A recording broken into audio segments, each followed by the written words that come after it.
go in Austria. You told me yesterday that you were in Milan and then you had not a specific plan, but still you choose to come here and to take part at otD events.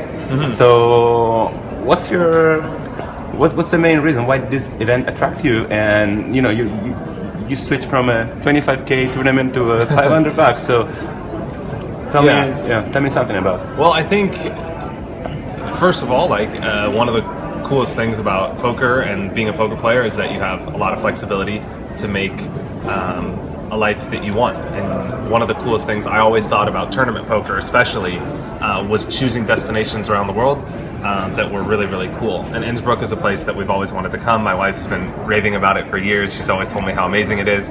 And I know it's a really romantic, charming city, and we've always wanted to come and check it out.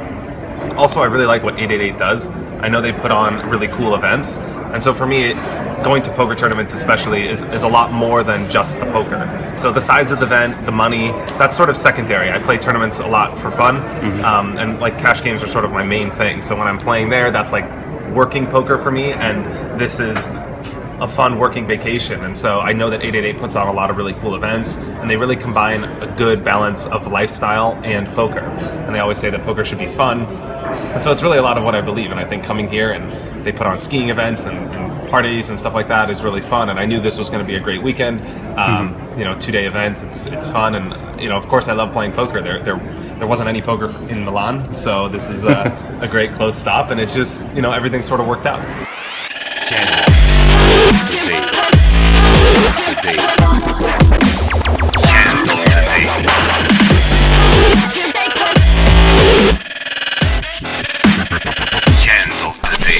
The hand of the day. Hey guys, it's Alec Torelli. I'm bringing you the hand of the day from Innsbruck in Austria, where I came to play an 888 live tournament here. Middle of winter, absolutely beautiful, snow-capped mountains behind me. Had a fun day here. A lot of people went skiing and just hung out, went around the city. Awesome event.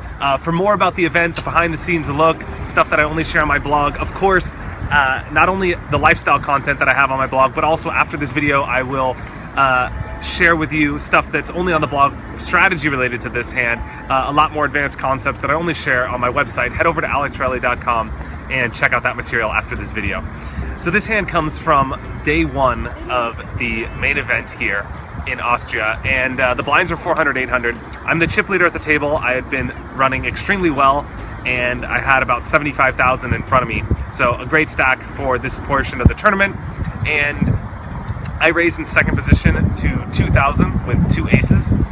A guy 2 to my left who is an older player, very rock solid so far. We've been playing about 3 hours, and he has the typical image of someone for his age. Very solid, plays fit or fold poker, calls when he has good solid hands, and has never 3-bet so far in the day. So he's about what you would expect.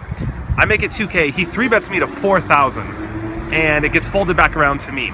Now he has about a little bit under 50,000, a 48,000 stack. And of course, my idea here is just how to get the most amount of money in the pot as possible. This video is really about bet sizing more than anything, and that's what the concept I want to focus on and center this video around. And that's what I want you to be thinking about throughout the decision-making process in this video.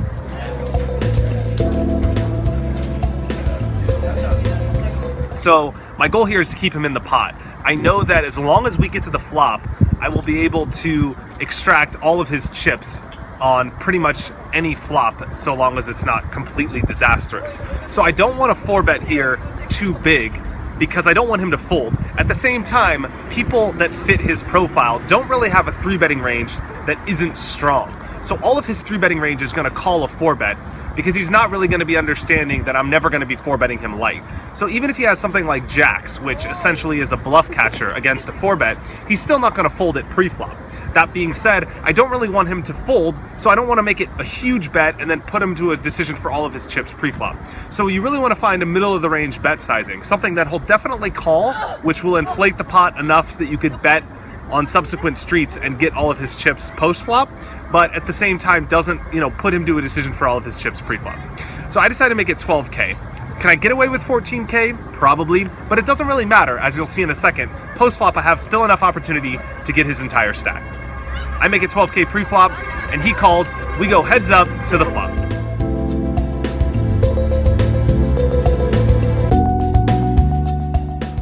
flop comes ace-9-4 rainbow. Some may think this is a great flop because, of course, I flop top set, I have the absolute nuts. But actually, against his range, which is what's much more important than my hand, it's my hand versus his hand, this flop is actually terrible for me.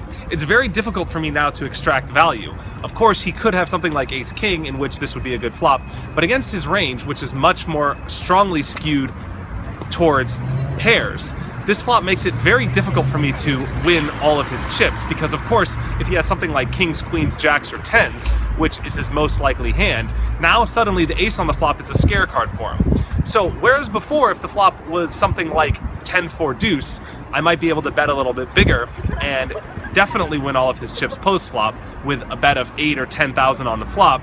Now I have to be a little more cautious because you have to ask yourself, what hands are you really getting value from here?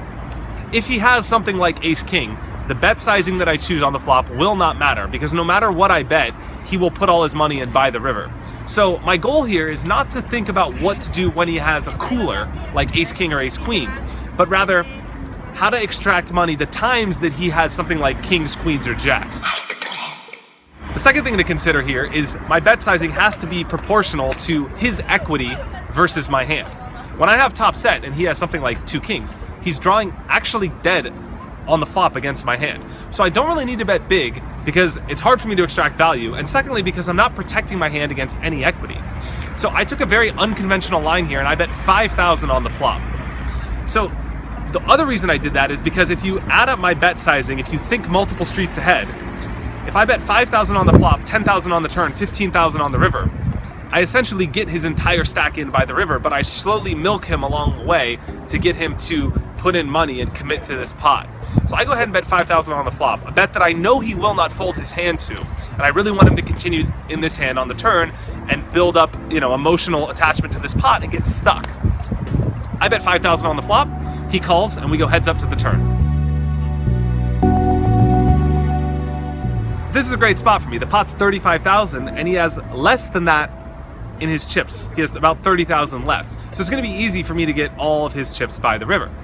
The turn comes a 9, which again is a terrible card for me because now he's going to be even more skeptical with his 2 kings. Of course, I lock up this hand. I'm absolutely 100% to win against any hand he has, but at the same time, it just becomes that much more harder for me to win money. So now I bet 8,000 on the turn. And I really want to commit him to this pot even further. I'm really trying at this point only to get value from 2 kings or queens. It's really hard for me to win more money, and I just want to keep milking him along the way. The pot's now 50,000. The river comes a queen. So at this point, it could be a great card for me if he has ace-king, ace-queen, or a set of queens. But it's not really important to think about how to react the times that I coolered him, because no matter what I bet on the river, he's going to call if he has a set of queens, or of course he's going to go all in over my bet. But what is really important is to further think along this line of how you're going to extract value the times that he has a bluff catcher, something like 2 kings or even 2 jacks that are got really stubborn in this hand. So I decided to bet 12,000 here. Of course, I could have went all in for 18,000 or whatever he had left and try to just, put them all in and win all his money. But there's another thing to consider about tournament poker specifically that makes it hard for people to call off their entire stack. Nobody really wants to bust in a tournament, least of all when they have a bad hand or a bluff catcher and they're going to feel the pressure or the embarrassment of showing their hand down at the river and making a bad call. Nobody wants to look bad, and so I don't want to put him into a spot where he could convince himself to fold for that fear of the judgment of the other players. So instead of betting 18,000 or whatever he has left, I bet 12,000. It makes him a lot more likely to call. It gives him an excuse to be stubborn with his 2 kings or 2 jacks especially, which now with a queen on the board are even more scary to him psychologically. So I bet 12,000, he hems and haws for a bit, and finally, reluctantly, calls it off. So I feel like I got the maximum value with this hand, and I think this is a spot where it's easy for people to just not think about all the little minutia of the hand and how to play with the bet sizing. And a lot of times people flop the nuts here and they just check, and then maybe they bet small in the turn and bet small in the river. But I think in spots like that against stubborn players like this that have a strong range pre-flop, it's just missing too much value. So I hope you took something away from this hand. It was a great tournament here in Austria, and that hand was one of the many hands that led me to making the final table here at the event. For more about the event and also more strategic advice that I only share on my blog, head over to alectorelli.com after this video, and I will share a lot more about the insights behind the scenes of the event, of course, with some more advice to take your game to the next level as well.